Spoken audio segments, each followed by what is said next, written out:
I don't think that I maybe have like just a very small handful of shows, if that, which have smaller audiences than. Wait, I don't know what I'm saying. That sentence was not working. You got to start over. Abort, abort, abort. Where am I? Who am I again? You don't sound so great, Mike. Yeah, I've had like potentially the worst illness I could have, bar one. Now I need to know, what is the bar one? The worst illness I could have is laryngitis. Mm-hmm. Mm-hmm. But what do you have now? I have a throat infection. You have a throat infection. That is really damaging to my business. That is a professional hazard in your line of work, sir. I'm surprised it's taken this long. You've not had any throat infections or throat-related illnesses in the entire time you've gone full-time with podcasting? That hasn't happened yet? This is the first actual real illness I've had since I started Relay. Like, this is the first thing that stopped me working. I noticed that you were sick enough that you were pulling back from some podcasts and not doing as much work as you normally would. I haven't done any, which is, I've been sick for maybe 4 or 5 days, and I've done like some work 1/2 day. But I've dragged you out of bed to record Cortex here. You make it sound, I mean, I need to tell the listeners how nice you've been to me the last few days. I know it's breaking your character, that you're not just a robot. You have actually been very nice to me. You've been very accommodating. It's actually in character because it's much less about you getting better and much more about like, oh, I don't have to record an episode this week. I feel like this is the thing. I feel like you're trying to give that impression, but I like to believe that you genuinely care. I'm happy to let you believe that. I tell you what, though, it's been strange to actually be kind of in bed sick, not working. Because this is the first time that I've done this, and it reminds me a little bit more of what it was like to work a job, How so? Because when you work for yourself, you do things you wouldn't otherwise do. Like, you work on your holidays, if you've got a sore throat or you've got a stomach ache or something, then maybe you're still more likely to just put up with it than where previous you might be like, I don't feel that great today, I'm not going to go to work. Right. But now it's like, no, I can't work. And that has been kind of a real peculiar thing for me. Like, I've had stuff coming in, I've had emails coming in, and I see what they are, and I'm like, I just can't do this. Like, there's been some things that I've needed to do with, and I've been sending emails to people, and I'm like, I'm going to have to get back to you in a few days because I'm not really with it right now. And I've been genuinely worried that I would agree to something or say something that would be bad. Like, I had to send a few emails to some sponsors and stuff to let them know that some of the shows are going to be late. And I read the emails back, and it was like they were written by a 9-year-old. Like, and I don't know why, but they're just written so badly. And I was like, okay, I'm very pleased that I decided to take a few days to just rest. Yeah, so this wasn't the time to be renegotiating quarterly rates. No. Sponsors. Although, I'm sorry to tell you that our sponsors now pay us $25 an episode. I'm sorry to tell you, Greg. Looks like I need to update some spreadsheets of mine then. This might change some things. Yeah, I've plummeted to the bottom of the list. I'm not just merely sitting at it anymore. We have to start a whole brand new list. I can't remember the first time that I was really sick after getting self-employed, but one of the things is, since I used to be a teacher, I used to get sick way more because you're exposed to kids all the time, which are super germy. And so it's just like getting throat infections or just getting sick was a much more frequent occurrence. And you're talking all day, you're putting stress on those parts of your body as well. Yeah. You're busy all day. You're interacting with people. It's unavoidable. So it seems like since I became self-employed, I am sick much, much less frequently. But I am aware of the same thing as you, which is it just like in some ways when you're sick and you have a regular job, it's like a snow day, right? It's like a grown-up snow day. It's like, you know what? I don't feel very well today. Maybe I can't leave the house, because I'm not doing well. But in comparison to having to go into work, this is a holiday. There has been a weird part of me, like once I kind of settled into my illness, where I was like, whilst I feel terrible, it is kind of nice to just lay in bed and watch Making a Murderer, right? Which I watched over 2 days. Good. That's the only way to watch it. It's the only way to do it. See, relaxing is the wrong word because I felt horrible. I actually haven't felt this ill in years. Like, I can't remember the last time I felt this bad. Like, not in my adult life anyway. So I felt atrocious, but there's still been this part where it's like, this is slightly different to regular. But I want to come back to this in a minute, but there was one thing, like you're saying, about getting sick as a teacher, which makes sense. I was sitting in the doctors, and I was like, how are doctors, how are they alive? Like, all day, they are seeing sick people, right? I don't understand how doctors stay healthy. I mean, I'd be curious to know, but my presumption is that they don't. My presumption is that doctors are in an even worse position than teachers are. I bet doctors take an enormous amount of sick time. Like, they get sick much more than the general population. They just have to. They can't not. But and then I wonder, is there some kind of like special medication that doctors take? They keep the good stuff to themselves. Yeah, right? the cure-alls. Yeah. That's one of the things that you get with your doctor's license is also initiation into the brotherhood of good medicine. It's wink, you wink. Can't tell anybody else about. It's like give you a little nudge, and they just give you a brown envelope. It's like, just take one of these one time, and you're set. Yeah. But I think the general population feels like, oh, doctors don't seem like they're sick, but it's a selection bias because you're only able to make an appointment with the doctor when they're there. Right. So you always see the doctor when the doctor is healthy. And you feel like, boy, doctors are always healthy. How are they not sick all the time? I bet they actually are. They have to be. It has to be, right? Like, you can't not. They see sick people. Like, that is all they do. They just talk to sick people. They touch sick people. I don't want to touch people most of the time. Let alone when they're sick. Let's move on. This is getting too much. So going back to staying in bed. One of the things that I think I've realized this time more than ever is kind of how lucky I am in the kind of situation that I'm in from a self-employed perspective. Like, I kind of work in a small company, right? Like, there's me and Steven, and then there's a bunch of like other people who do multiple different things, you know, like hosts, and we have people that help out with other things, kind of like hosts take on some like additional responsibilities depending on the shows that they do. But it hasn't been an issue for me. People have filled in for me, that kind of stuff. And it's been nice to know that, like, I have this system around me that I didn't really know before because I'd never needed it or felt like I needed to use it. Yeah, like, everybody's always kind of helping each other out. Like, if I'm busy with something or Steven's busy with something or whatever, we might step in for each other. But this has been like a week of me just not doing anything. And at last I checked, the business hadn't crumbled to pieces, you know? Yeah. This is your first test of a bit of a support system with the tiny company that you have built. And it's really nice to know that it's worked, which made me think of you all up there in your little ivory tower of one. What do you do when you get sick? I mean, the answer is I don't work. And everything comes to an absolute grinding halt. Like, there's no way around that. It was actually just, I was pretty sick for a couple days a few weeks ago, and it was a similar thing. I'm like, okay, well, nothing's going to happen now, and there's nothing I can do about that, and it's totally fine. Yeah, I think it's maybe less of an issue because of the way that, like, our businesses are made up, right? Yeah. The way that our business works, and like with this show, this has to continue to be made for money to be made. Right? Because of the way that our advertising comes in. But it's different with YouTube, right? The videos that are there, they obviously don't make as much money as if you're putting out new ones, but they still generate money.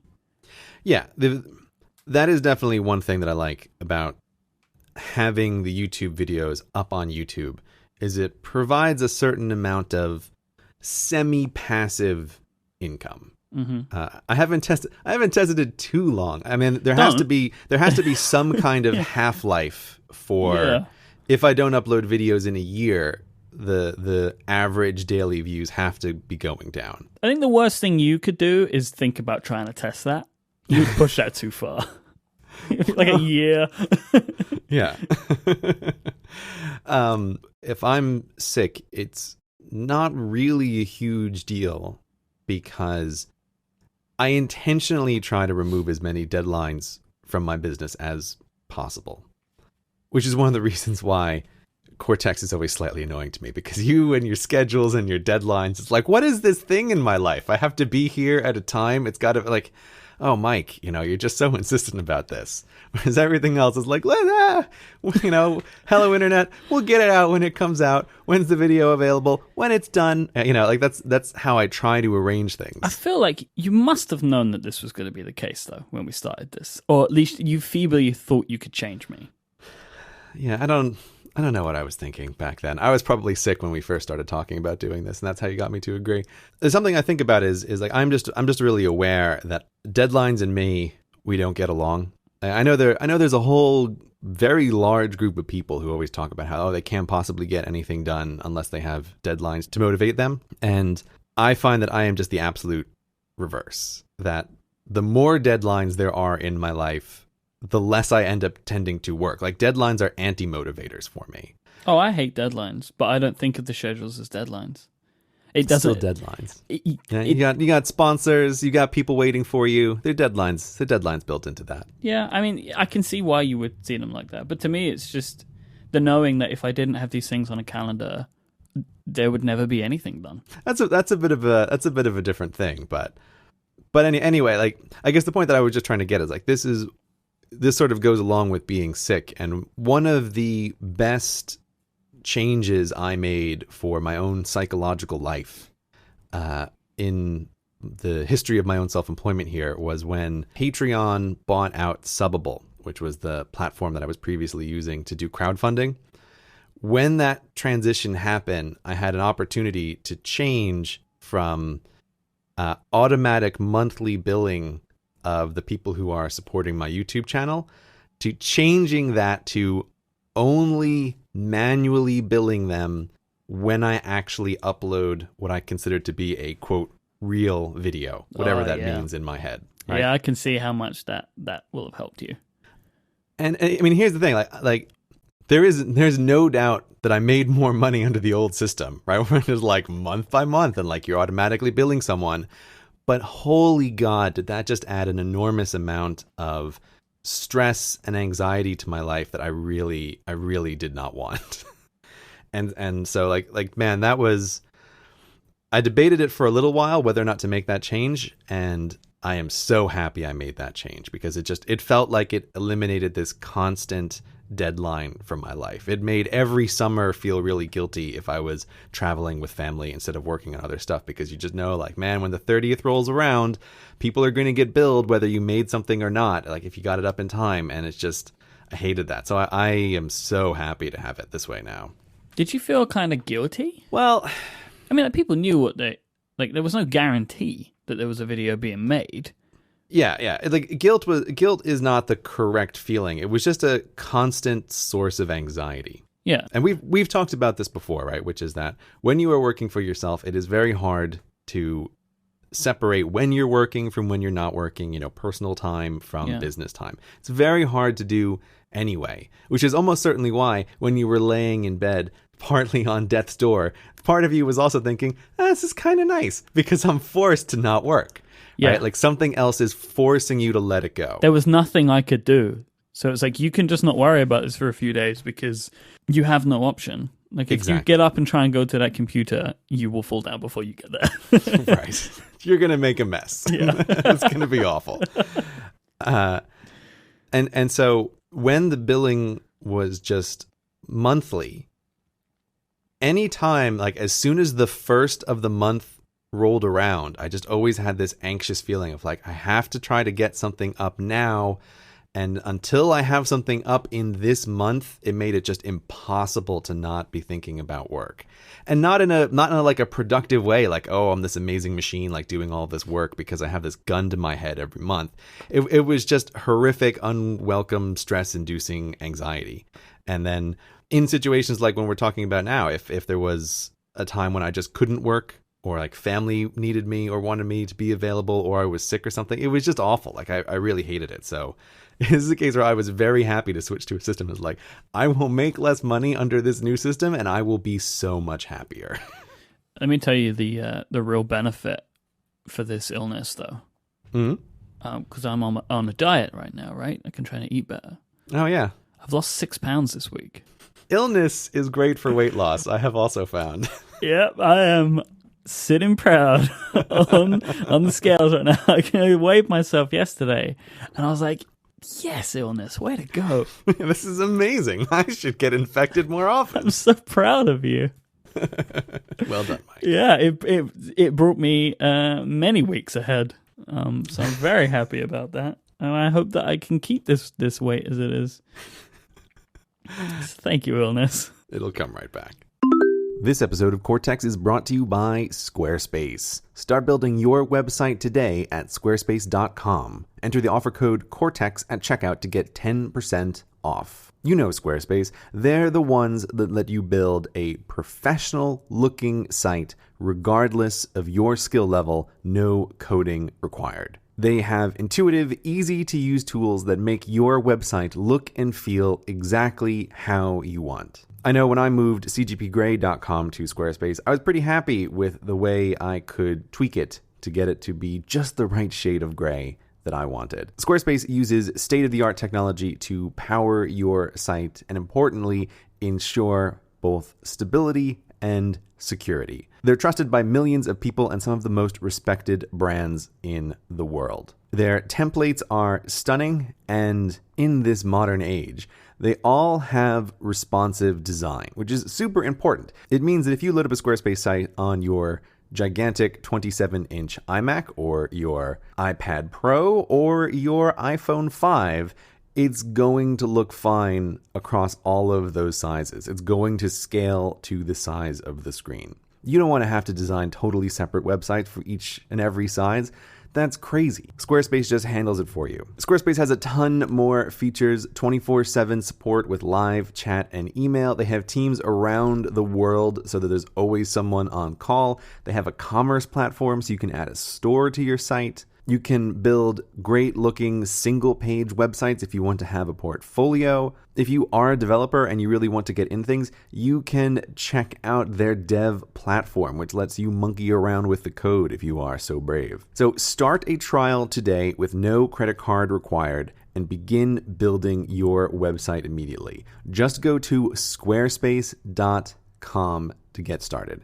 And when you decide after that free trial that you're going to keep using Squarespace, which you almost certainly are because they're great, please make sure to use the offer code Cortex to get 10% off your first purchase and to show your support for this show. We thank Squarespace for their support of Cortex and all of the great shows on Relay FM. Squarespace, you should.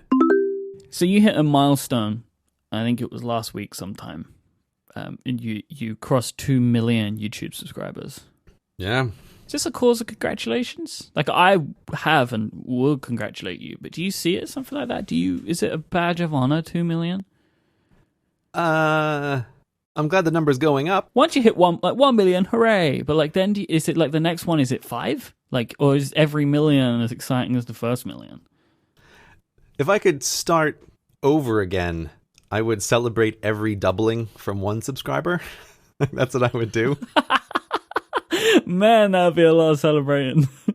Just at the beginning, though. Yeah, it starts to get sad quite quickly.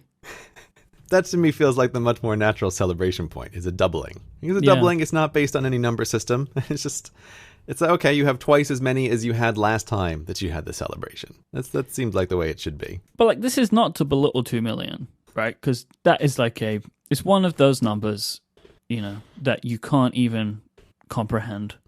Yeah, it just means nothing. Like, it's just so big. It's like, okay. It's a population, right? It's not even a number at this point.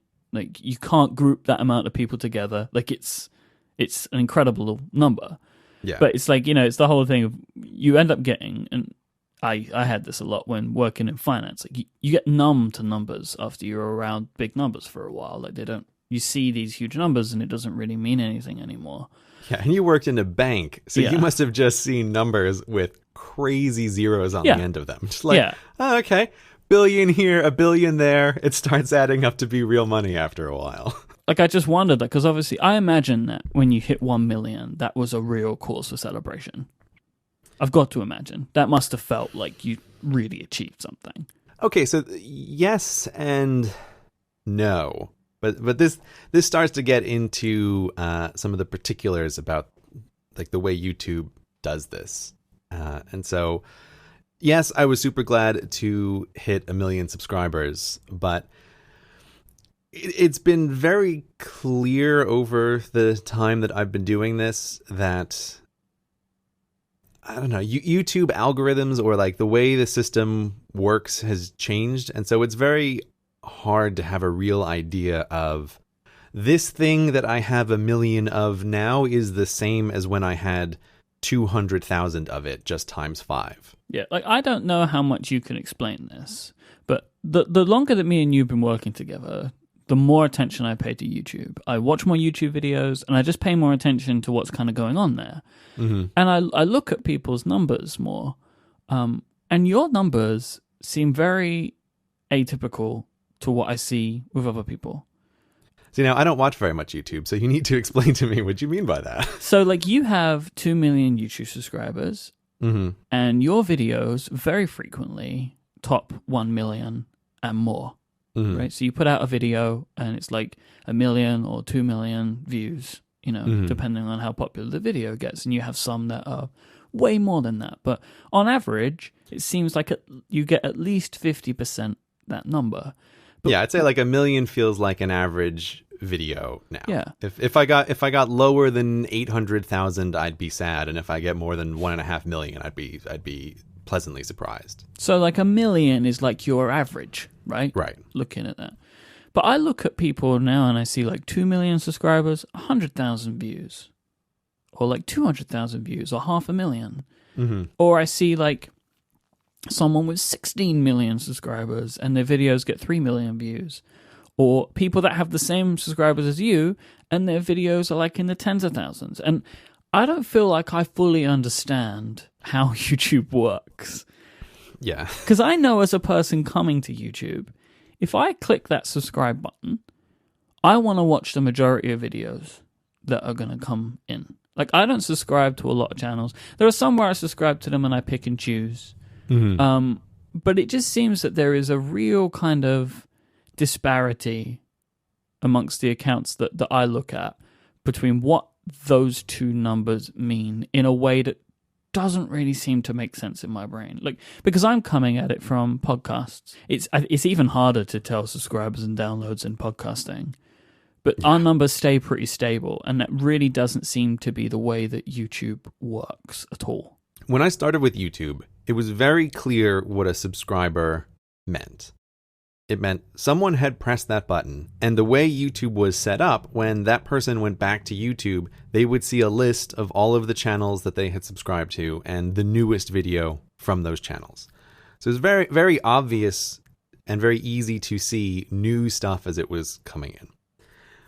But over time, and to the annoyance of a great many people, YouTube, like every other company that does this kind of thing, has Facebookized the experience. Meaning that you might, like on Facebook, you might follow people, but Facebook is in the business of deciding for you what you want to see.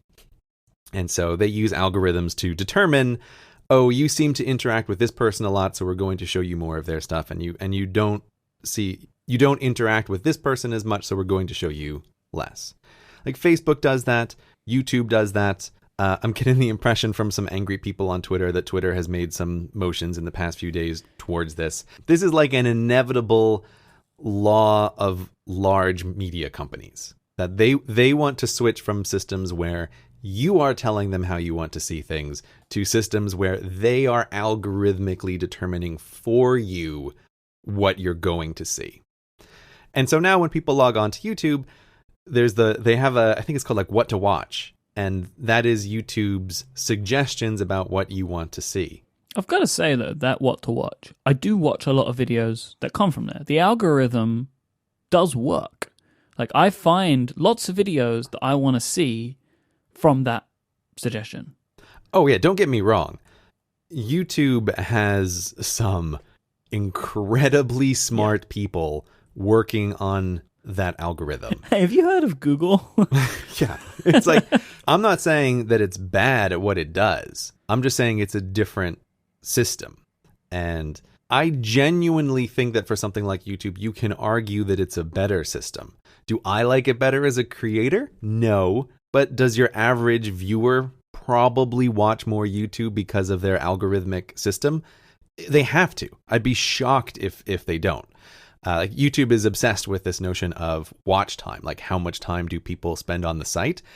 And they dedicate enormous computing resources and A/B testing and all kinds of stuff to figure out like what videos keep people on the site longer. So I do not doubt in the slightest that it is effective. But because of that, the way I view the subscriber button now is not, oh, this person has subscribed to my channel and they will see every one of my videos. The subscriber button now is you sending a signal to the algorithm. And the algorithm is going to decide how important it considers that signal to be. And so, I mean, my guess is that when you see some really weird subscriber numbers, like you said, you do sometimes come across people who seem to have subscribers in the millions and view counts in like the tens or 20 of thousands, and it, like, so what is that? Like, what's going on there? And I think that's a case of the algorithm has decided that the people who have subscribed to this channel are not actually interested in seeing this channel's videos. That's what's happening there. That's why I put just very little mental emphasis now on those subscriber numbers. Like, it's interesting. I'm glad when it goes up. It's notable when I cross a big barrier. But I used to be super obsessed with the subscriber numbers because it used to mean like when I press that publish button, X number of people are going to see this as a new thing.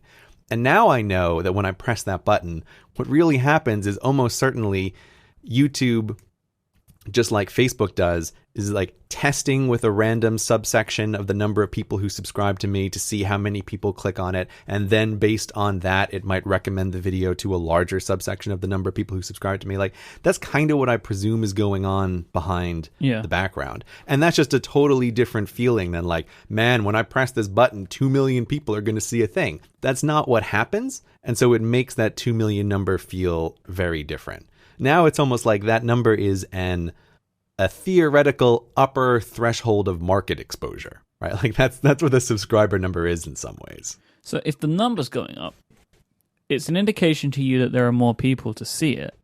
Potentially to see it, yeah. But these things do not move in correlation to each other. They don't necessarily move in correlation to each other, no. Yeah. I can very easily imagine that some channels would have a situation where people love to subscribe to that channel, but the algorithm consistently learns like, oh, okay, but they don't actually interact with the videos in the way that I expect, and so I just won't ever show them very many videos from this channel. Like, other stuff will always take over. Because what it's seeming to be coming clear to me is there doesn't really seem to be like a pointable threshold that you have to hit a certain level. Like, if you cross 1 million, then your views will always be X. Like it doesn't feel like that makes any sense. It's just so confusing to me because it must. I mean, is it worse? Do you know where the people are coming from? Like, I don't know what YouTube statistics are like. Like, do you know that like a lot of these people aren't subscribers, and you're actually getting a lot of like embed watches from whatever Daily Mail website or something? The YouTube analytics are pretty good. They give you some sense of if people are coming from external sites. There's always the issue of anyone who runs analytics programs knows that you have this big catch-all category of like direct referrals where you have no idea like really where the person came from. You just know that they hit a URL that sent them there.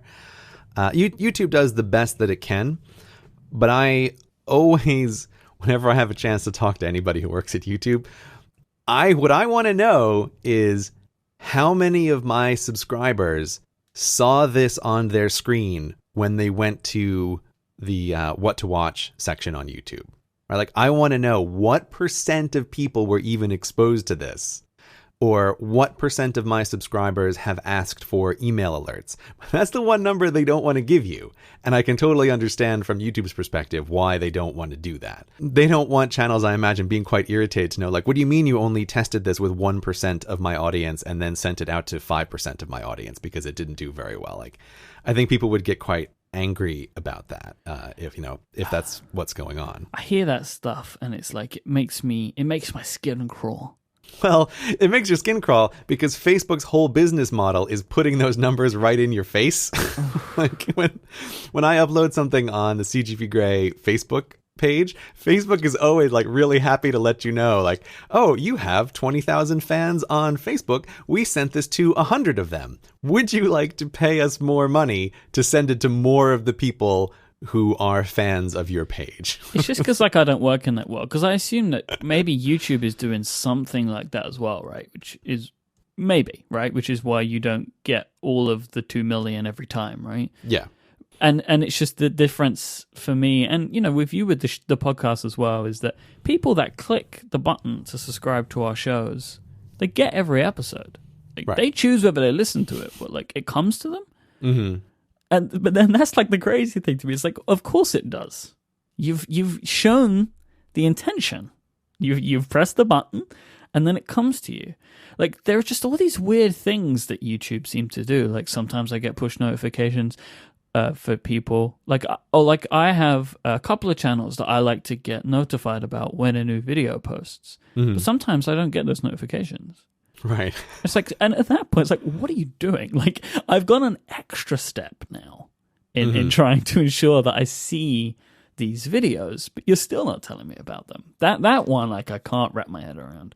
Or there was this one time, I think I was looking through some pictures the other day, and I came across it the other day. I got this weird, do you remember this? I got this like really weird push notification where it was like, see the latest from CGP Grey, and you hadn't uploaded anything for like 6 weeks. Do you remember that? Oh yeah, that's right. You just out of the blue got a push notification about check out CGP Grey's latest video. Yeah, because they're doing some kind of tests, right? Yeah. That's my assumption here, right? Like, you have just fallen into the random 5% that they're doing a test on, and that's why you got a push notification. That is like just the ongoing like weirdness of living inside of somebody else's system. Yeah. All of this is. And this is part of like a broader statistics-y kind of discussion I wanted to talk to you about, because there are some significant differences in the way that analytics and statistics work between the two businesses that you operate in, right? Yeah. The YouTube and podcasting. And one of the biggest ones is like how public and private numbers are. So like with YouTube, you can't hide them. Like, they are there. They're on the page. They're under the video. But in the podcasting world, they're not. And by and large, podcasters tend to keep their numbers private. They just don't talk about them. We don't share them. And I don't really know why that is, but because people tend not to, nobody does. Yeah, it's weird. It's like every podcast feels like it's in some kind of poker game with all other podcasts. Yeah, like you've said your numbers on Hello Internet before, and I nearly spat my tea out. Because not only they are massive, but also it was the fact that you said them on the show. I was like, oh, great, you've broken the secret code. Yeah, people don't like to talk about numbers in the podcast world in a way that I find strange, because yes, I feel like I'm coming from this YouTube world, and you actually, I have to double check, but I'm pretty sure that in the options somewhere you can turn off the view numbers if you want to. Oh. But nobody does. Yeah, it's the opposite of the private agreement. Everybody like is just agrees that they'll just show their numbers to everybody. Even more so, it's a bit like when people turn off comments on their videos. The problem is like, oh, you're one of those, right? Like, it's just, you think you're better than us, huh? Oh, you're such a delicate little flower. Like, nobody else's thoughts can approach you. Like, you're separate from the rest of us. Taking away comments on YouTube, I almost always think is like a worse thing to do than just leave it open, right? Just leave it open, because people hate it when you close the comments. Yeah. People they'll find hate it. Yeah, they're going to find you. And because you close those comments, like, they're going to spend way more energy in trying to find you. So just leave it open.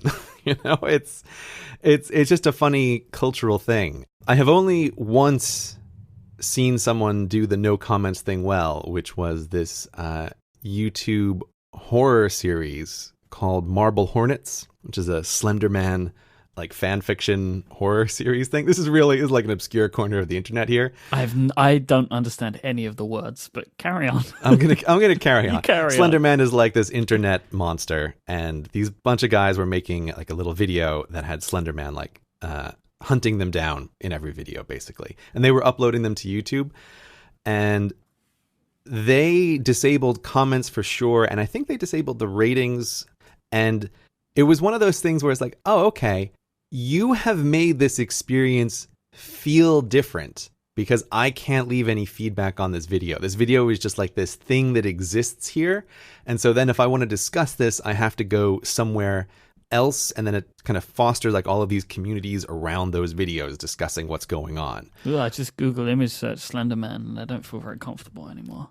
Yeah, it's super creepy. Like, and I think it's one of those things where it's just all the wrong proportions to make you feel like, oh God, get this thing away from me. Yeah, I don't like that. Anyway, that I will list Marble Hornets as the only effective use I have ever seen of someone turning off the comments, and it was for a particular effect. But if I ever saw someone who had like hidden their view stats on YouTube, I feel like I'd never stop laughing at them.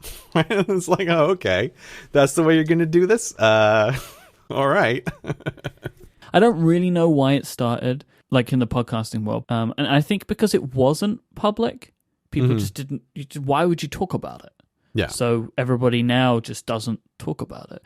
But you don't care to share, right? Yeah, I don't really care. Because it's not, especially you and Brady, because you're both in the world of YouTube. It seems very natural just to talk about the numbers, although again, from my perspective, I feel like the YouTube analytics are crystal clear. It's very obvious exactly how many people have watched your videos and precisely when they have stopped watching and all kinds of crazy information. Like, there's plenty of stuff to complain about YouTube, but their analytics are beat by no one. Yeah. Whereas from my perspective, the podcast analytics always seem like, oh, come on, like these crazy numbers that are hard to interpret. And it feels like there's much more guesswork in the podcast world about how many people even listen.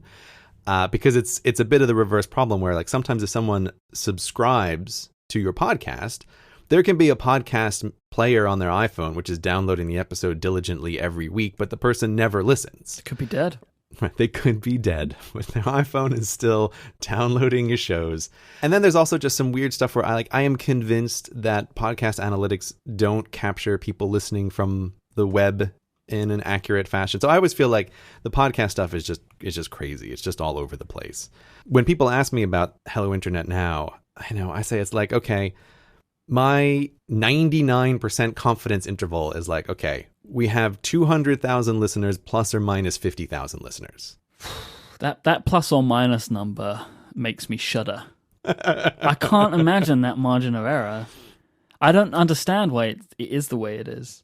I think it's partly because we seem to have a huge number of people who listen on the web, as best analytics can tell.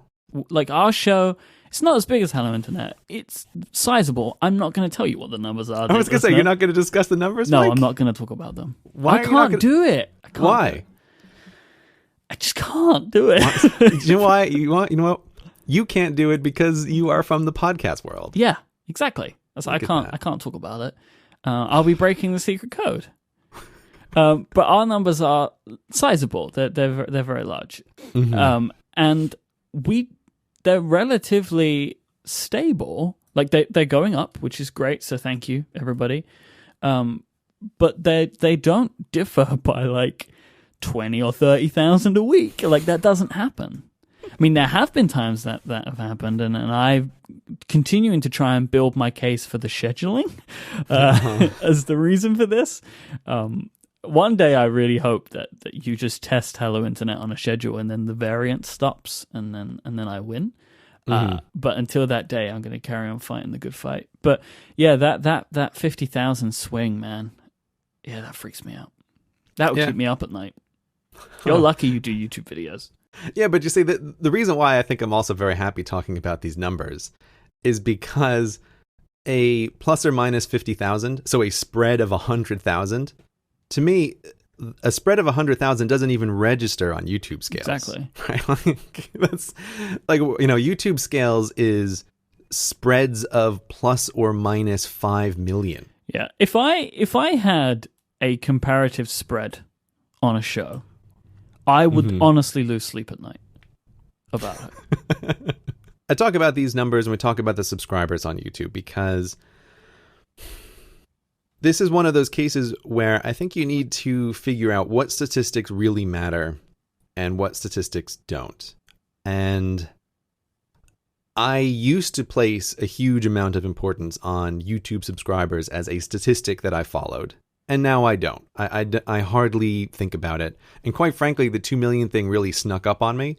I made that video soliciting for questions entirely because I was like, oh crap, if I don't do this right now, I'm going to miss the mark and then I'm going to look like an idiot asking for questions afterward. Yep. Like it just snuck up on me too fast. And then I have the same thing with the podcast, which is like there as well.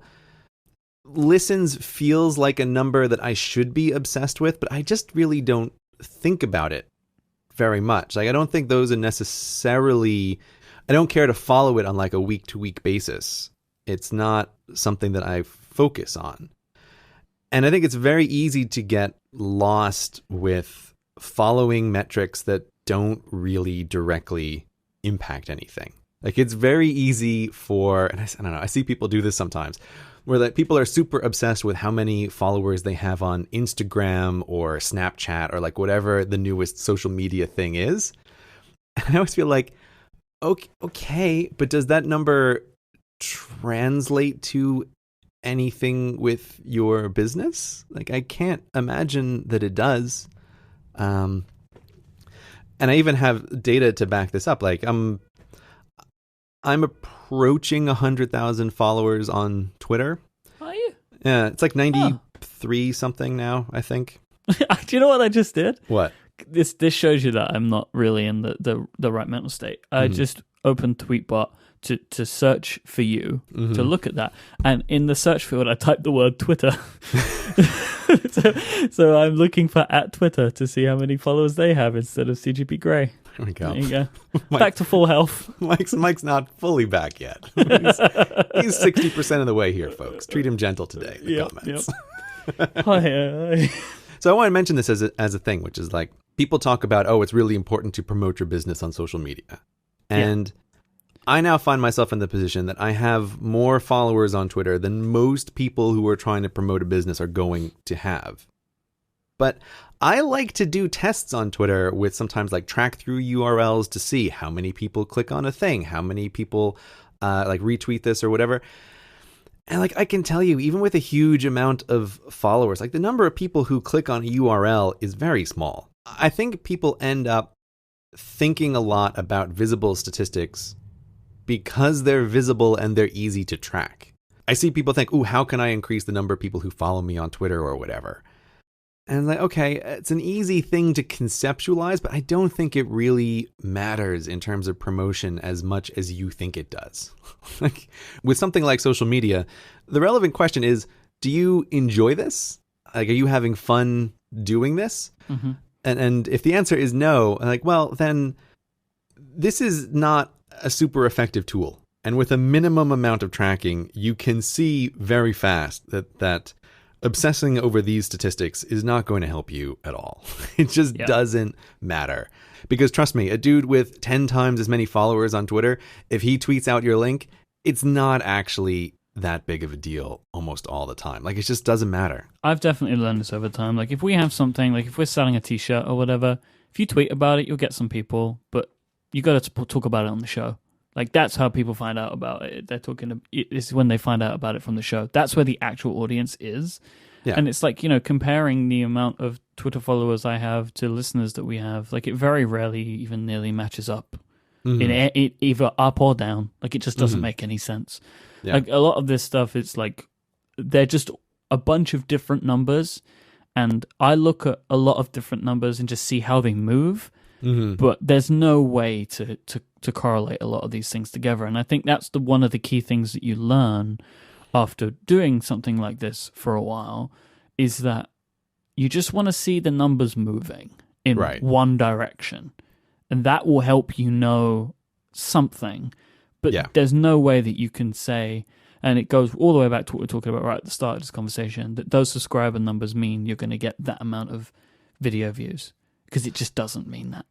Yeah. I am a firm believer in trends over absolute value. Yes, that when you realize that, and you have to kind of go through a period of time of obsessing about statistics before you realize that the value is in trends. Mm-hmm. I used to put a lot more emotion, I think, into statistics than I do now.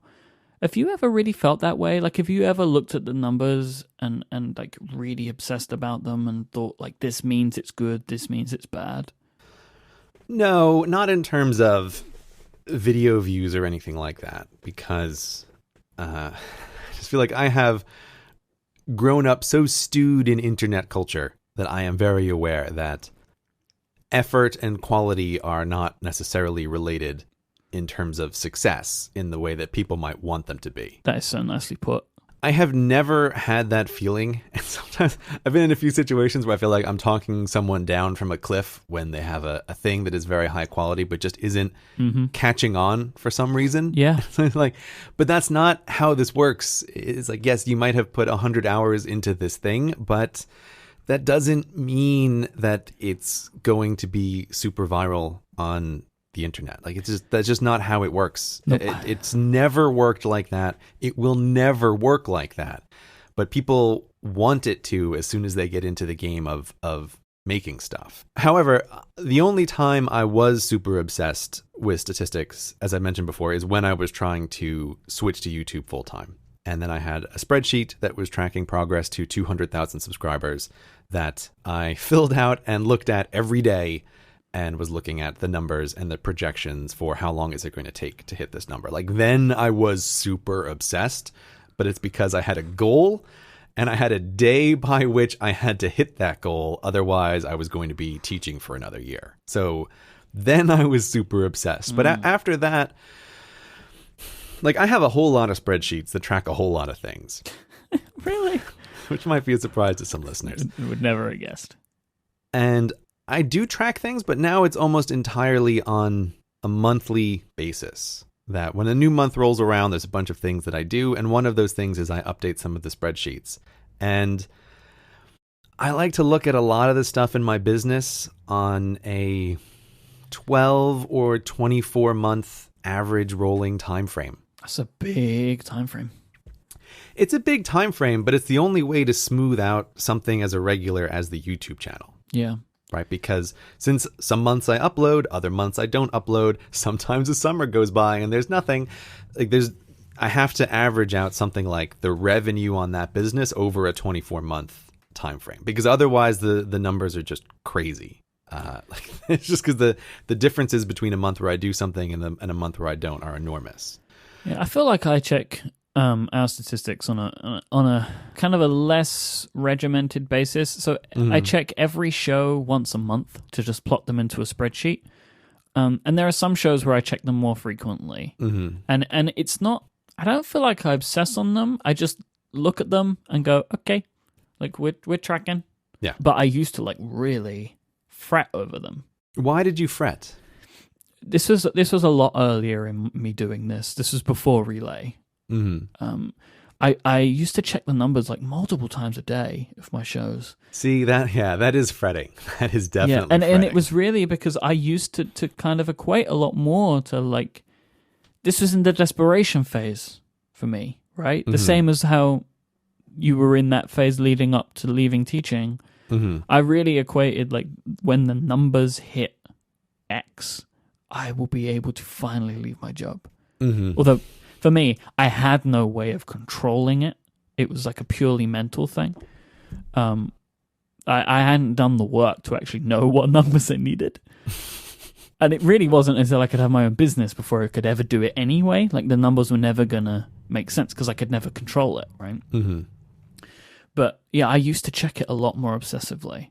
And I was able to get myself out of it by thinking about it slightly differently. And there's There's this talk that I listen to maybe once every year or two, and it's by Merlin Mann and John Gruber.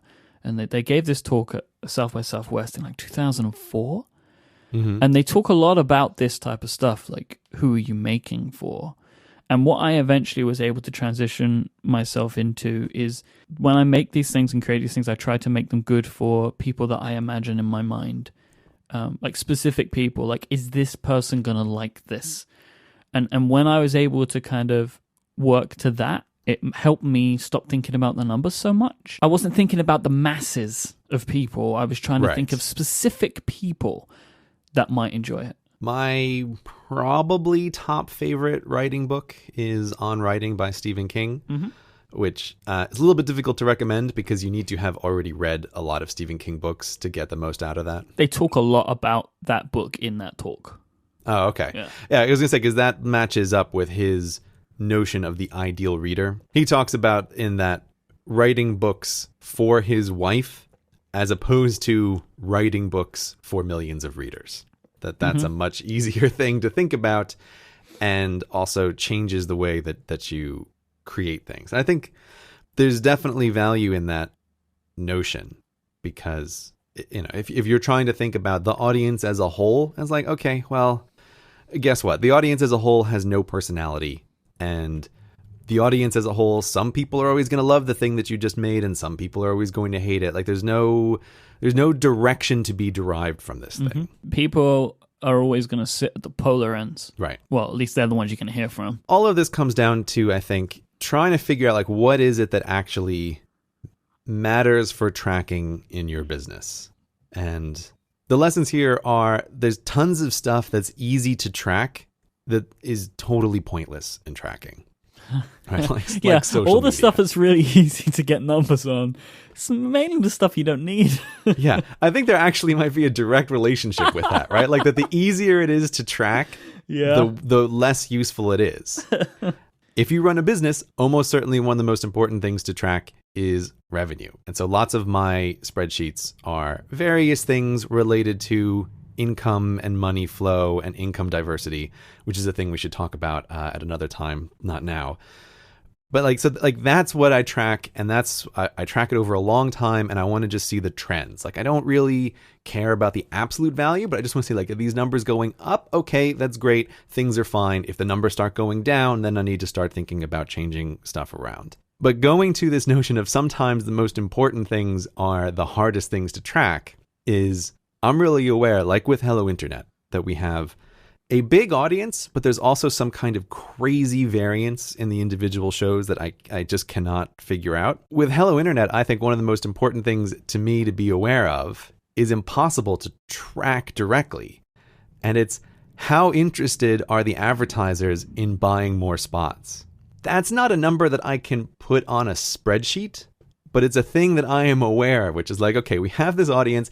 It's wildly variant, but I know that advertisers want to buy more ads than we want to sell them right away. Because there's a funny thing in that the numbers don't actually dictate that.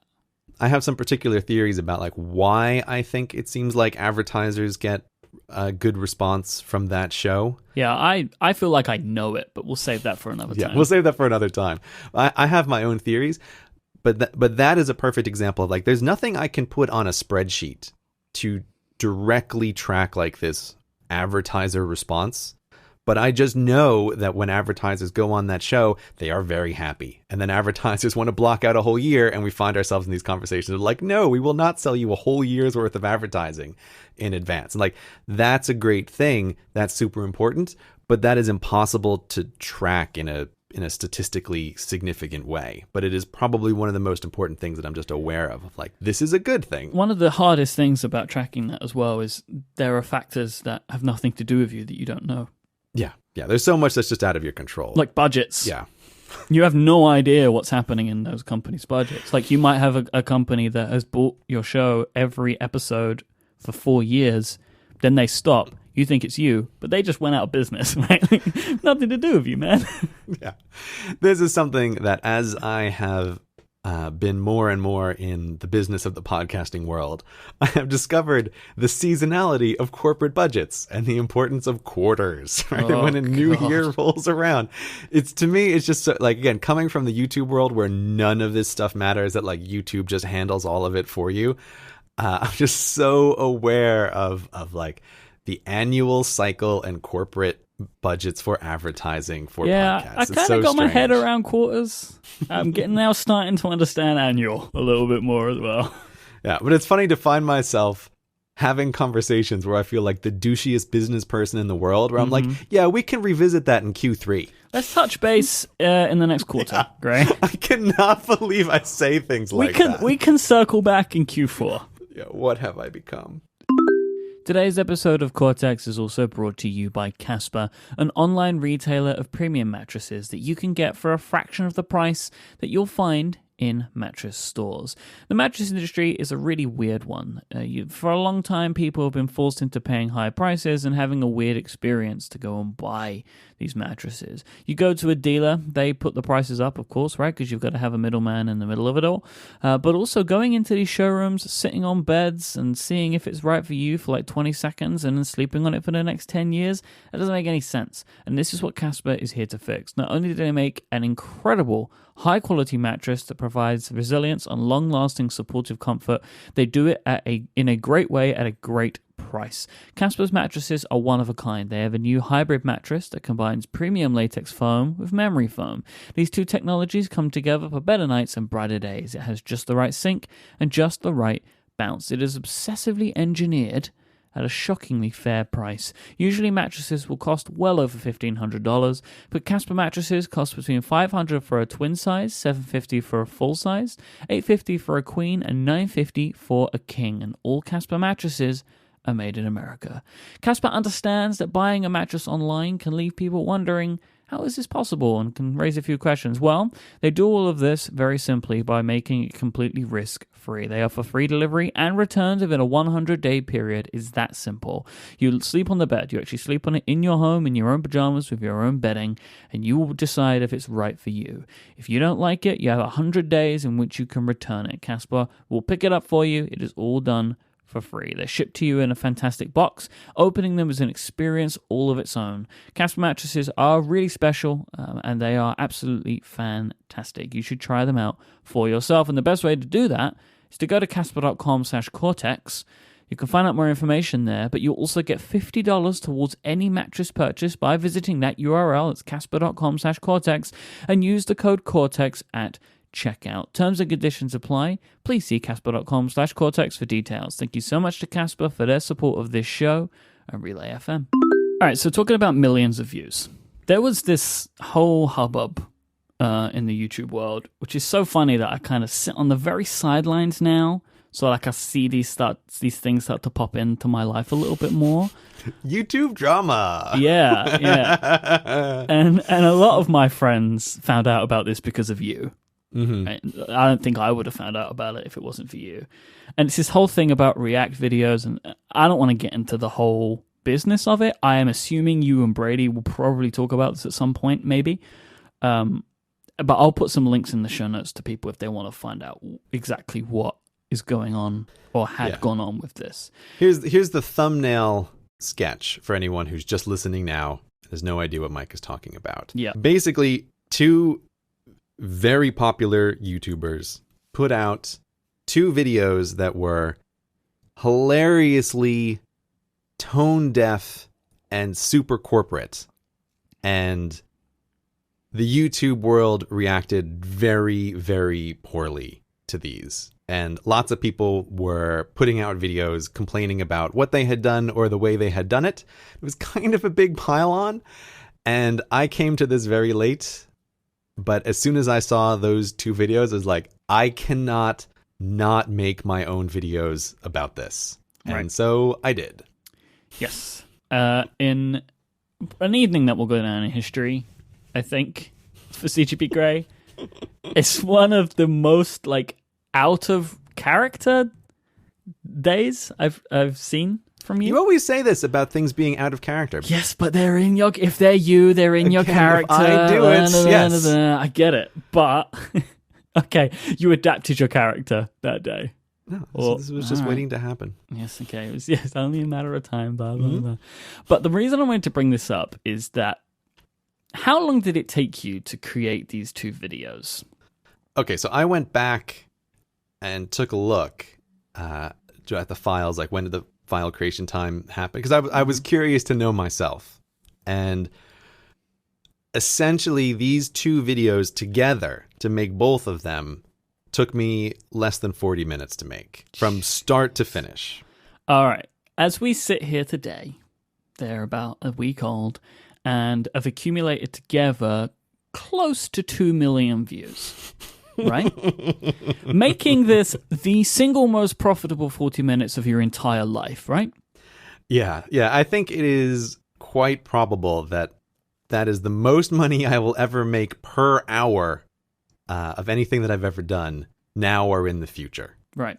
Because it's just so little time. As a man of tracking statistics, a man of tracking all of this kind of stuff, you've got to have some kind of opinion about this. Like, what does this say? Like, why? What does this say to you? Well, there's not always going to be things that you do this stuff with, right? And it is kind of funny that you made some reaction videos and they were really popular. It's quite ironic in the whole scheme of things. Yeah. I think this is part of the statistics conversation, because I think it's really important for people to be aware that statistics are just not everything. And so if I was just an absolute cold-blooded businessman who only cared about the money, obviously I should get into the snarky reaction video business. Yeah. Right? And this is not an exaggeration. I could probably 10x revenue if I did so. Right? At least 10x per hour.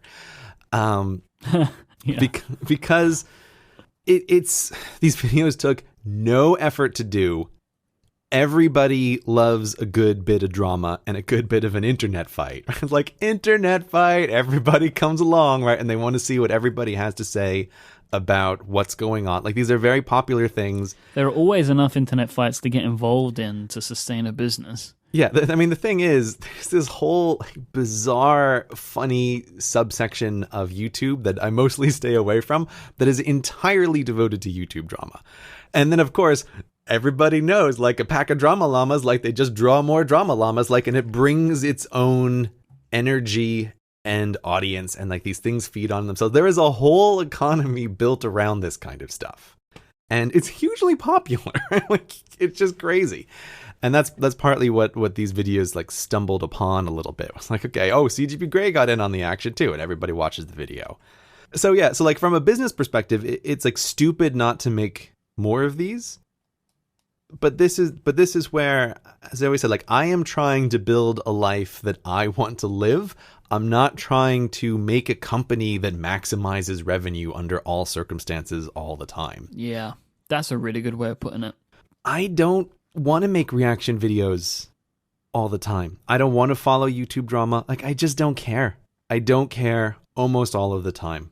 And yeah, this stuff would be really easy to make. Yeah, it would probably be pretty popular, but it's not something that I want to do. And this is again those moments where there's a kind of conflict between the CEO of Grey Incorporated and the employee of Grey Incorporated, but since I'm the same person, I can and do make decisions that are terrible business-wise, but that are great personal life-wise.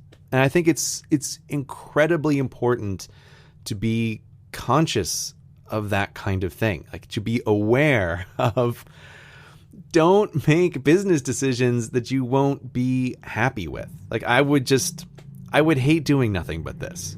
Now, might I make one again in the future? I don't know. Maybe if another perfect storm like this that is just irresistible comes along. But I'm not starting, CGP Reacts. It's just not a thing that I'm going to do. It's not a thing that I have any interest in doing. Like, I I like making the kinds of videos that I make. I like making videos on topics that are of interest to me.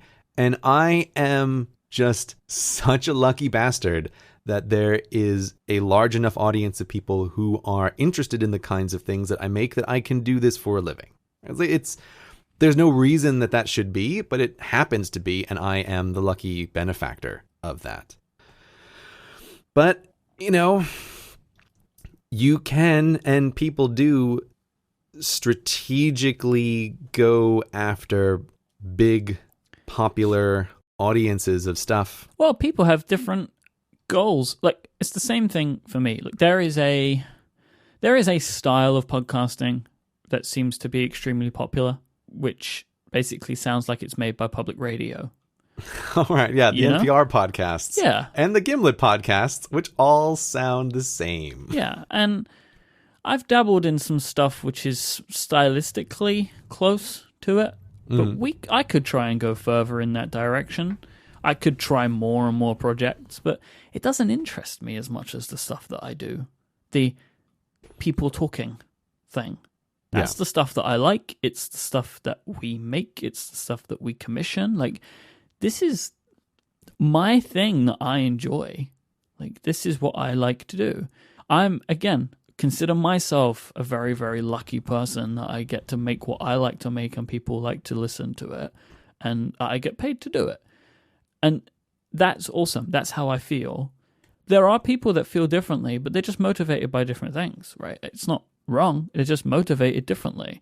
Like, me and you are motivated to do the type of thing that we like because it makes us happy. But for some people, they just want to make the most money they can make. And what that means is creating videos talking about people fighting. Mm-hmm. But the thing is, the reason they make money is because people like to watch those things. They enjoy them. Oh, yeah. An internet fight done right is fun. Yeah. There's no way around it. Like, it plugs into something that humans like. I always want to be clear. Like, I'm never quite poo-pooing people enjoying other kinds of content, because I think that's a kind of thing that you can't really control. Like, it's just whether your brain reacts to it or it doesn't. Like, whatever. I don't know. I sometimes get into arguments with people when they say things like, oh, there's so much garbage on YouTube. And it's like, but is it popular? Like, then tons of people like it. I like, who are you to say, like, oh, everybody should be watching Masterpiece Theater, right? Like, well, should they always? Like, I don't watch Masterpiece Theater all day long. I like gossip and fighting as much as the next person. Yeah, who doesn't? And it's nice that there's a place for it. I just don't feel like I need to be the person to make it. Another YouTube version of this is, from my perspective, just low effort list videos. Just like lists do really well on websites, lists do really well in video format. And it's not like I'd never do a list. It's not that I don't think lists can't be done well. But I know that I almost certainly could have videos that were way more popular, that are way easier to make, if I just said, f it, I'm making lists. I'm making lists from now on. Here we go, right?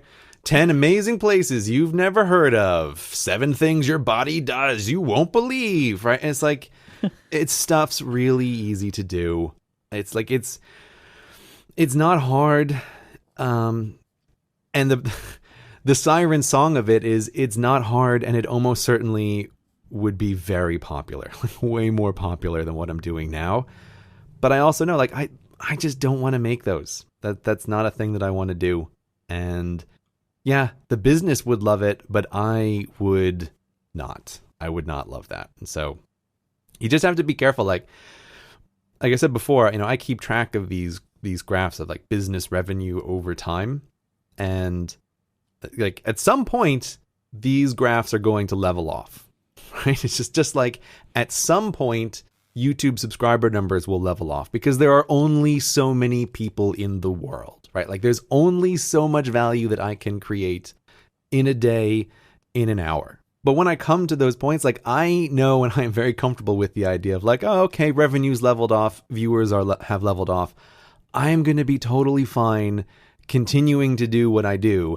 And I'm not going to feel like, oh, I need to start going after list videos and reaction videos and all this other stuff to keep this graph going up. Because this is the huge benefit of working for yourself. I am not a public company. I do not need to keep growing forever. This is not one of my goals. And it is very, very important to keep that in front of mind. Like, yes, I have all of these spreadsheets, but these spreadsheets are not the measure of success. Like, I view the measure of success as having control over my life and being able to work on the things that interest me. And I know for a fact that the opportunity cost of that decision is enormous. Like, I can put ballpark figures on just how enormous that opportunity cost is, and it is breathtaking. Because I don't know, it's just like I see these comments sometimes, right, where it's like I have advertisements at the end of some of my YouTube videos now. Like, I've done Audible ads, I've done Squarespace ads. And maybe someday we can talk about why that's the case. Actually, it might be good for the diversity episode. But sometimes I'll see comments from people who are like, oh, what a sellout. Like, can't believe it. Look at that. This guy put an Audible ad for Guns, Germs, and Steel at the end of his America Pox video. What a total sellout. I always kind of laugh at those because it's like, dude, when I sell out, you will know. Yep. Like, I don't think you have any idea the kind of offers that come across the table of someone who consistently gets millions of views on YouTube.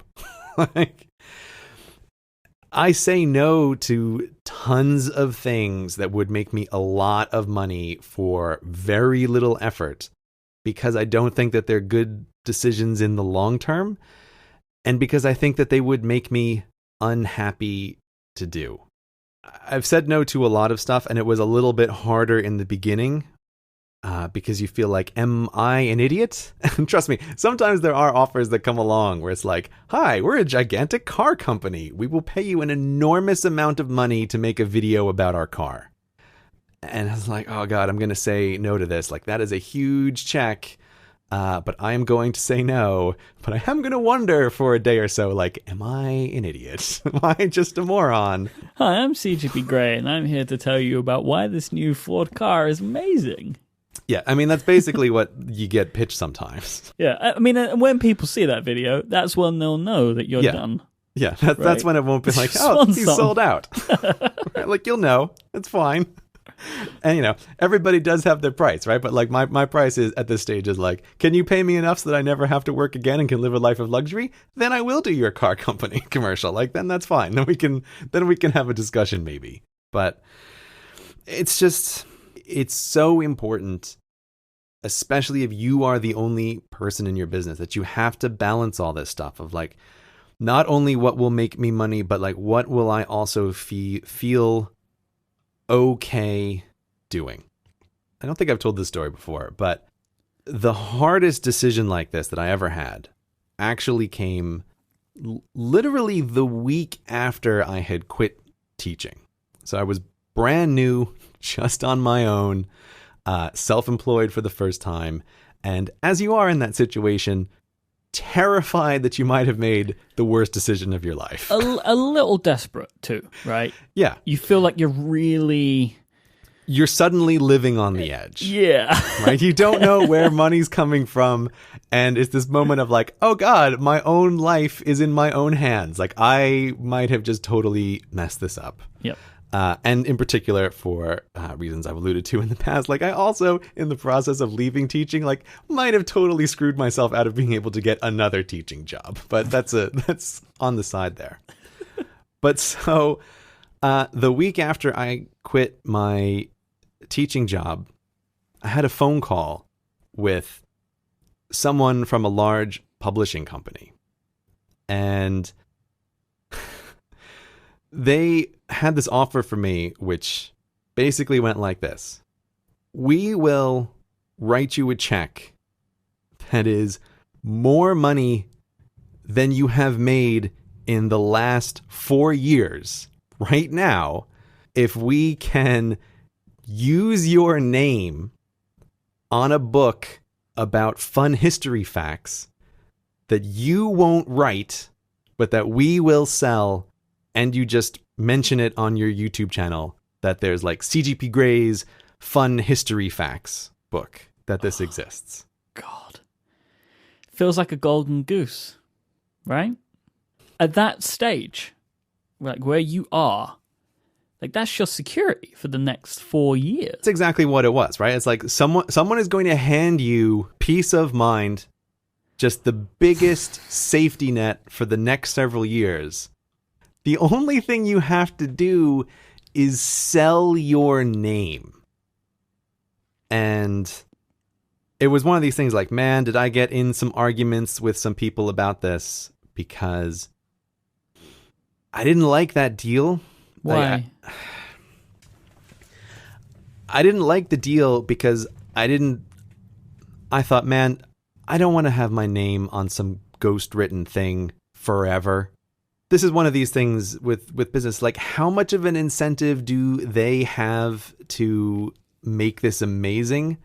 I imagine not a huge incentive, because what they're banking on... So you would have gotten no say in the book at all. Yeah. What they're banking on is like, oh, here is a guy who has a big audience of enthusiastic followers, and we're going to make more money off of all of these people buying the first thing that he has made than the size of this check that we're going to write. And we're just going to hire some ghostwriters to just churn this thing out in a weekend. I don't remember the details now, but they had some hilariously fast time frame, right? Which is just, again, indicates like, okay, well, you're not going to make a great book here. It may have been written already. Right? Yeah. Like, they just needed to make a cover. It very well may have been the case that this was something from some other aborted project that they were just trying to figure out what to do. It was with. written, and they were just waiting until some person said, yeah. Yeah, exactly. You may have been the third person, right? Yeah. You never know. You never know with this stuff. That was the hardest business decision I think I have ever made, because I was in the absolute worst negotiating position. Yep. It was the thing that I needed most at that time. Yep. A shocking amount of financial security. But I did say no. And like I was saying, like I got into arguments with people, and the universal wall of consensus was, you're a moron for not taking this. Like, what are you even debating? But sitting here now, I am so glad that I didn't do that. That I don't have some kind of albatross around my neck. You would never get over it. Like, yeah. The way that I know you, that would always bother you. Always. Yeah. And I feel that same way about some of the things that come to me as business deals for the YouTube channel. It's like, I don't want to make a video that somebody else is just paying me to make that I have no interest in because the check was really big. Again, it's like sometimes you feel really dumb turning down these things, but it doesn't change the fact that, like, again, as a one person business, like I have to live with the thing that I am doing. And if there's a really terrible book with my name on it, I want to have written that terrible book, right? I want to be able to look at that and go, wow, that was my fault. I did a terrible job on that. At least I tried. Right. But it was me doing it. What I don't want is something where, like, I have sold my name to be used on a thing and it's terrible. It's like, oh, okay, that's awful. That's absolutely awful now. And then in addition, the feeling of like kind of having tricked my audience into making a purchase that I had nothing to do with. Like, man, none of this do I like. I like none of it. But that's why, just like these surprisingly popular React videos, it's like you can't use just the metrics to make all of the decisions. Like, those React videos were fun to make. Maybe I'll do something like that again in the future, but I'm not going to chase that career. And yeah, sometimes I get offers from companies that on a pure return on investment basis are like great deals, but you can't evaluate everything in that way, even if that's what you're using to track some of the data in your life. This episode of Cortex is brought to you by Igloo, the intranet you will actually like. Not the internet. You already like the internet. Everybody likes the internet. But your intranet, you probably hate it. You're at some company and the internal intranet is just a nightmare to work with. I know all the intranets that I've ever had to work with. They were horrible. I hated them. They were old. They were clunky. There were conflicts all the time. It was just a big problem, but not with Igloo. Igloo allows you to make your intranet feel like a place that you actually want to work. It's surprisingly configurable, and you can completely rebrand it to give it the look and feel of your team or company. Thanks to group spaces, role-based access permissions, and easy to drag and drop widget editors, you can make the whole intranet work exactly the way your team needs it to. You can share files with your coworkers, you can all collaborate on the same documents, you can use read receipts to see who's seen what for tracking important information. It's just way simpler and way more powerful than the intranet at the company that you are probably using right now. So it's time to break away from that intranet you hate. If you are the IT guy at your company who's in charge of setting up these intranets, check out Igloo. If you're an employee, have a little chat with the IT guy. Tell him Cortex sent you. So go and sign up for Igloo right now at igloosoftware.com/Cortex. You can try it for free, and for any team with up to 10 people, you can use it for free as long as you want. You really have nothing to lose. Once again, that's igloosoftware.com/Cortex. Thank you so much to Igloo for supporting Cortex and all of Relay FM. All right, Mike. There's a thing I want to talk to you about. Mm-hmm. And it's a thing that I wanted to talk to you about so much that, contrary to my normal character, I was trying to convince you a while back to record an emergency episode of Cortex. That's how much I wanted to talk about this. I have an iMessage from you, which I feel like I need to frame and send back to you, where you were basically asking me to do more work, and I was telling you no. This might be the only time in the history of our working collaboration together or ever in the future. But yes, I was like, okay, we need to record an emergency episode because I feel incredibly strongly about a thing, and I need to get this out there. But obviously, here we are now, dear listener. Mike wouldn't do an emergency Cortex, and so now this is in the regular show. Where do we begin this story of woe, Mike? It has been well documented that myself and Gray love our iPad Pros. Yes. It is further documented that we love to use our Apple Pencils with them. From drawing with them, but also to use them like pen tablets, to interact with them, to tap things, to scroll things. Because it's nice. If it's already in your hand, great. You can just use it like your finger. Currently, Apple have in both developer and public beta, iOS 9.3. I'm getting too old to install betas. Right? Like, I'm an old man now. Like, I ain't got time for this kind of young man's game of installing betas on your main machines. Oh, yeah. However, the night shift feature in 9.3 was one of those things that I was intensely interested in. I wanted to see how it worked. No one else can show you screenshots or pictures. You have to see it in person. Yep.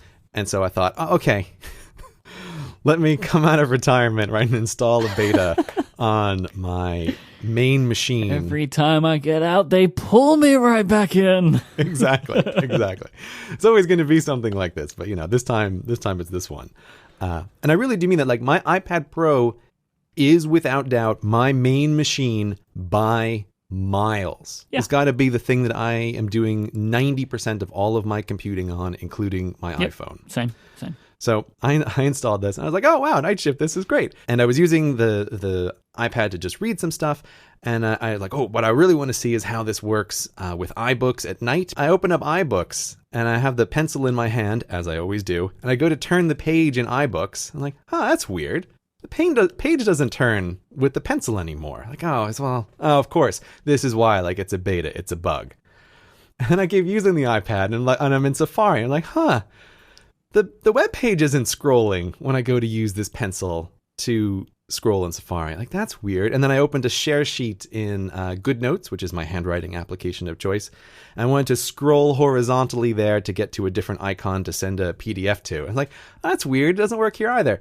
So, of course, like a diligent little person, I too filed one of the little feedback things. Like, they have that little application that you can use. I opened it up and I was like, oh, hey, just thought you guys would like to know. Like, there's a weird bug that I can imagine you might miss, where it's like in iBooks and in share sheets, it doesn't scroll properly when you use the pencil. I didn't really think anything about it until the second developer beta comes out and nothing has changed. And then the second public beta came out and nothing had changed. And that's when I started to worry, because that's when it feels like this isn't a bug. This is a decision. My concern currently is that we have made this bed for ourselves. What do you mean? I think that when Apple introduced the pencil, it worked the way it did because they didn't really think about it. They created a device that allows you to manipulate iOS like a finger would, just because it recognizes touch. Mm-hmm. So it is what it is, and inside of application stuff, it scrolls UI just because it does. Like, they didn't really think about it. I think when they saw, my feeling is when they saw people like me and you, and not necessarily me and you, but using the iPad like a pen tablet and using the pencil like a stylus, they decided that that wasn't right for our iPad and have removed the function. That's what I think's happened here. Yeah, this is what I am deeply, deeply worried about, because there are these certain things that Apple does which just feel super Apple-y. Yep. And something about deciding that thou shan't use the pencil as you would use a Wacom tablet. Like, this is an Apple decision. Yep. This is not how we want people using our amazing pencil that is for artists only, to be sketching in a museum in a way that we can film for an Apple commercial. Like, this is the only thing we want you doing with this, and we don't want you using it any other way. It feels like the kind of thing that Apple might decide. And I have never, ever been more upset about any decision Apple has made than this one. Again, assuming that it is a decision. Because, I mean, look, we've talked about it before on this podcast, right? I'm a person who has had repetitive strain injuries in my hands since college, going on 15 years now. This is a thing that I can live with because it's a thing that I manage. And in the course of those 15 years, without a doubt, the number one most effective tool for reducing RSI has been using a pen tablet for the vast majority of my computer interactions. We just discussed it last time, like the very excellent Wacom Intuos tablet, right? Which is now sitting on my desk, which is an amazing piece of hardware that I can use to manipulate all parts of the computer. Wacom doesn't say, oh, you can only use our pen tablet for drawing. Wacom says, no, you can use scroll bars. You can scroll up and down a web page, because it would be crazy to make you, say, on a desktop computer, pick up a mouse. Like, oh no, you can only interact with web pages if you're using a mouse. I mean, we when we talked about it on the episode of Cortex, which I believe was Brick of Obligation, is where I first talked about having the iPad Pro and having this Star Trek vision of the future for how people work, with multiple screens on a flat table. And it is really interesting to me that since getting the Pro, since getting the pencil, my life has become so close to this. We may discuss it next time, but like, I happen to have been traveling for the past 2 weeks. Almost exclusively, I've been using my iPad Pro flat on a table with my iPhone. This is how I do almost all of my work. I saw my wife. She actually borrowed, before I left, my iPad Pro to do some research for traveling, and she was sitting at a table with my iPad Pro, with her mini, and with her phone, like arranging a whole bunch of stuff. Like, this multiple screen thing is obviously the future of computing, I think, for almost everybody, right? Like, just you have pieces of paper on a desk, you're going to have a bunch of screens on a desk. Like, that's just the way it's going to go. Because eventually they're going to be that thin as well. Yeah, they're going to be that thin. They're going to be that cheap. And when I have conversations with people about this now, they laugh at me and they go like, what, are you crazy working on multiple iPads? Like, that's dumb. It's like, but look at how many business people have multiple pieces of paper on a desk. Like, it's just going to happen. But my one big concern about this prior to the Pro is that manipulating these screens with your hands in what I always think of as finger painting position, right? Like, you are doing finger paint, which is extending your fingers out, holding your hand in this horizontal position, it's not comfortable to do all day long. And as someone who has been very aware of RSI issues, I'm very conscious of listening to my hands and see if I'm getting any kind of feedback about, is this a potential for repetitive strain?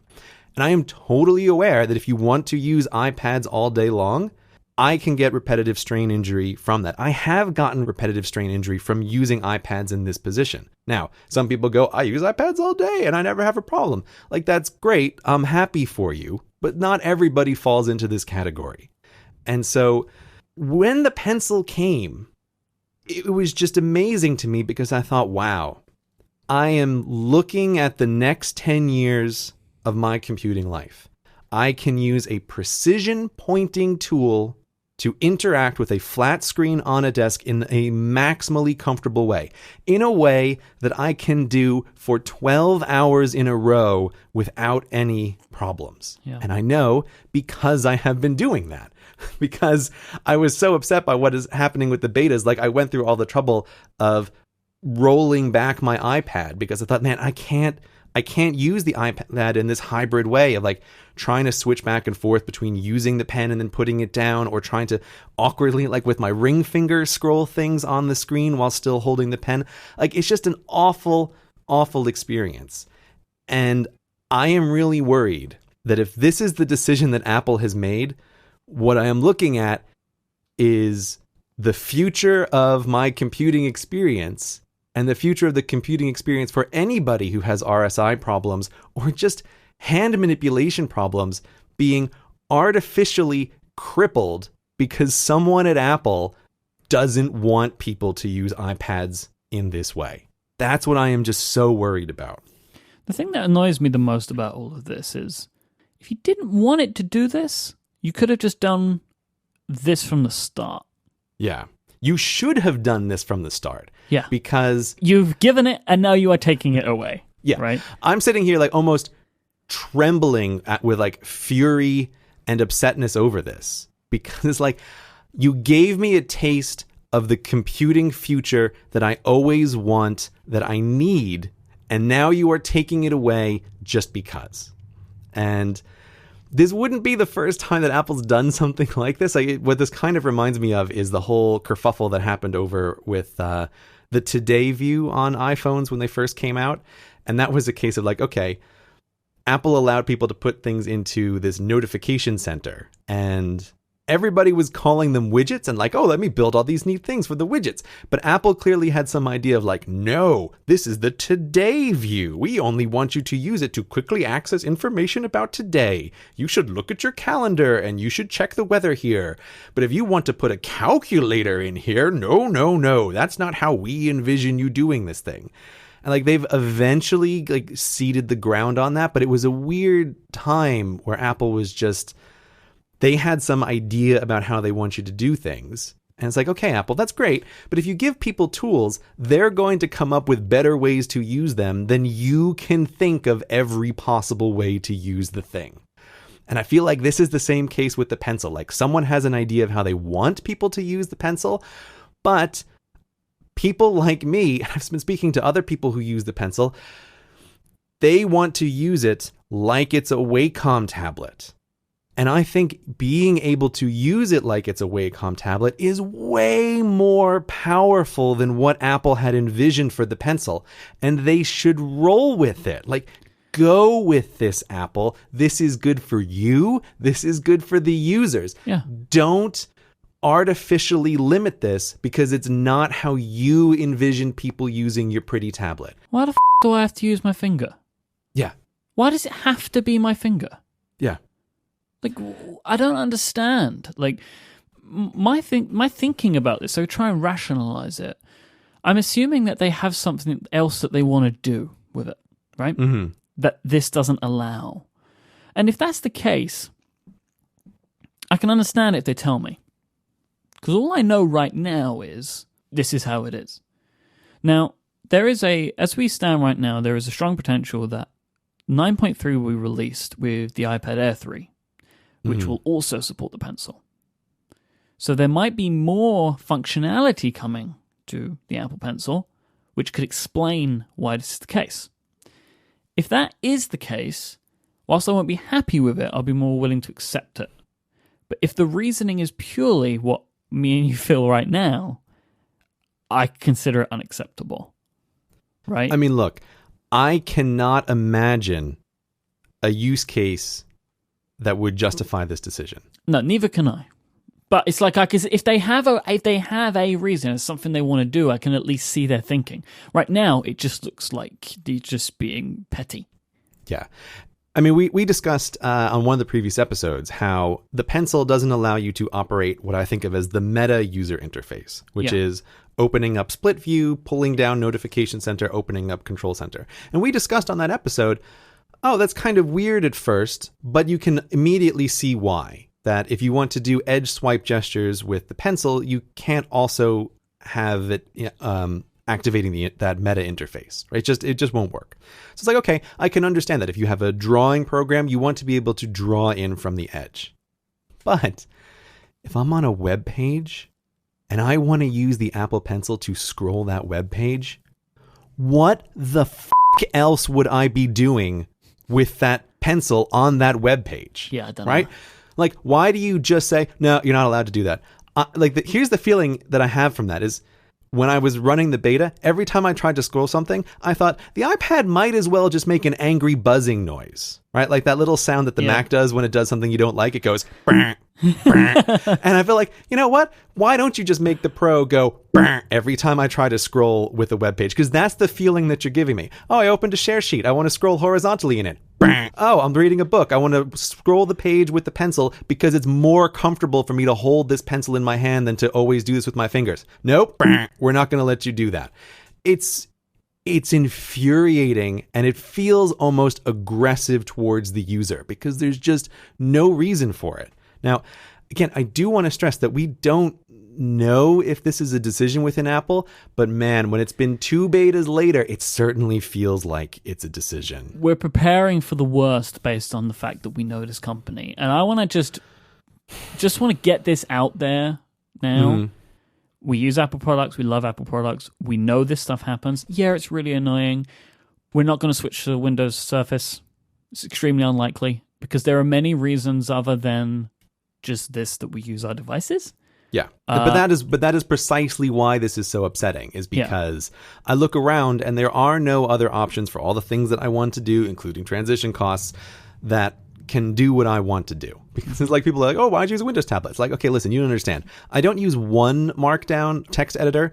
I use 5 for different things. Like I have a lot of specific needs here that are only met by this ecosystem. And so that is precisely why this is so upsetting. It's like I don't have an alternative. And I view in this moment, if Apple makes this decision the way that I'm afraid they're going to, I am facing who knows how many years of having to use this thing in a limited way. And like going back to one of our earlier discussions about jailbreaking, I have never been so close to be tempted by jailbreaking than I am with this vision of Apple releasing the software and not allowing you to use the pencil to interact with all of the interface. And I feel like, Apple, what justification could you possibly have to put me in a situation where I am making a decision between, do I want to protect my digital security or do I want to protect the health of my hands? That is the rock and the hard place that I find myself between. I'm like, okay, am I going to jailbreak an iPad Pro in the future because I can tell how much benefit I get from being able to use it like this? Or am I not, and just going to accept that I'm going to have problems with my hands, that I'm going to have to limit the amount of time that I spend on iPads, as I have done in the past when I try to use them, in the way that I have been gloriously using perhaps my favorite product that Apple has released in the past 5 years. That's why it is so upsetting. And listen, listeners, I want right now to try to call on the power of 6 degrees of separation. Someone listening to this podcast knows someone at Apple who knows the team that is in charge of this decision. I am deadly serious about what I am about to say. I will fly to Cupertino at any time at my own expense for the opportunity to have 5 minutes with that team to try and convince them to change this decision. I am deadly serious about this. This is how important this is to me, because I am thinking about the health of my hands. I am willing to go to great cost and vastly greater opportunity cost to try and influence this in what I view as the only sane direction. My ideal result here is the result that I think makes the most sense, considering the use case that we both desire, is that this becomes a preference in accessibility. Please let this become a preference in accessibility, if nothing else. Yeah. Like if that's the only thing I can get, Apple, if you have some kind of magic that you think you're going to be able to do with the pencil by not letting me scroll in Safari. I don't want it. I don't care. Yeah. I don't care what it is. You could offer me nothing that I would take in exchange for this. It's just like if Apple came to my house and took away all my Wacom tablets and then disabled Wacom tablets from ever working on my computer, and they handed me $1 million, I would say, please give me the Wacom tablet back, because I can't buy new hands with $1 million. That's the situation that I'm in here. So I'm very nervous about this, Mike. I am very nervous about this.